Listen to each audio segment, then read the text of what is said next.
Hello and welcome to Kukicast, the podcast that's all about the Cook Islands. And straight off I hear you say, where? Well, it's one country, but as you can guess from the name, it's actually a group of islands. 15 tiny specks scattered across an area of the South Pacific, the size of Europe, slightly larger than Indonesia or Mexico, and nearly 3 times the size of Texas. That's a lot of water. New Zealand is 3,000 kilometres northeast, Hawaii nearly 5,000 kilometres south. The Cook Islands are around the corner from nowhere, which just happens as well to be the title of my book about them. Shameless plug. Anyway, I've been having a long-distance love affair with these islands for around 40 years, and I want to share that love with you through these podcasts. Each episode will aim to provide unique insights into this Polynesian paradise through the eyes of those who know it best. The population of the Cook Islands is 15,000 people. And so this idea that big things come in small packages really is the case for the Cooks. We tout ourselves as a little paradise and really want to hone in on the word little, because being little comes with a lot of opportunity and a lot of positives. One of them being that you're not a number when you come here. You're not faceless. You're a person. You have meaning. You have purpose, and people want to know you. That's Karla Eggleton, who's the boss of tourism in the islands and one of my first guests. She's been to all of the islands, but some are so remote they rarely see outsiders. Penrhyn is a case in point, and another of my guests, Tom Robinson, landed there by chance when he was blown off course while rowing single-handedly across the Pacific. And he was blown away by island life and by a stunningly beautiful lagoon, which is one of the largest in the world. Life's quite idyllic. Each morning I wake up and I open the front doors of the place where I'm staying, and I look out over the lagoon here, and the sun's coming up and there's people on their bikes riding back and forth. And yeah, Penrhyn's an amazing little slice of paradise, and the longer I stay here, the better it gets.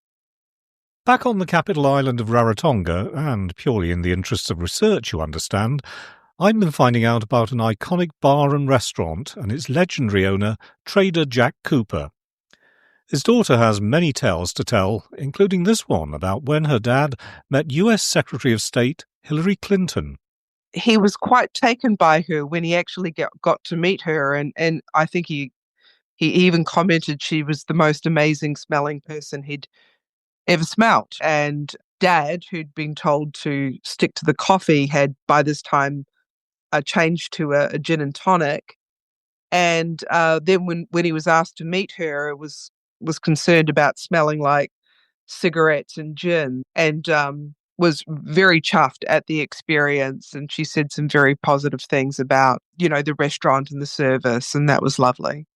A 40-minute flight from Rarotonga is the second most visited of the Cook Islands, Aitutaki. Mayor Nick Henry guides us round, starting with its stunning lagoon. It's the bluest of blues. It's been, quoted as one of the most beautiful lagoons in the world. And in a previous life, I voyaged on a traditional waka for 2 years and sailed through the Pacific, and almost perhaps just over 100 lagoons that I would have seen in that 2-year period. And Aitutaki stands out.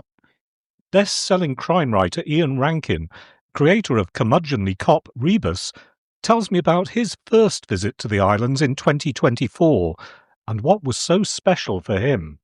As long as you could get a beer, and thank goodness there was the Rarotonga Brewery, as long as you can get a cold beer and a fish sandwich, I was very, very happy. And also I get lost. Notoriously, I can get lost very easily. But when there's only a circuit of the island and the bus either goes clockwise or anti-clockwise, it's very difficult to get lost. So it suited me down to the ground. I was never panicking that I was going to get so lost that I couldn't find my way back to the hotel, for example. So you may have visited the islands, might be thinking about a visit, or just want to do some armchair travelling to one of the most unspoiled places on the planet. Take a listen to Kukicast and get an insight into this Polynesian paradise and its people. Come and say Kia rana. Kia rana is our greetings. say hello, is how we greet each other. And when you listen to the words kia orana, it means, may you live, and may you live long, and may you live long and prosper. And ora is life. May you have a great life. That's Karla Eggleton again. And that's a taste of Kukicast, the podcast all about the Cook Islands. I hope you'll listen in soon. From me, John Roberts, to you wherever you are, kia rana.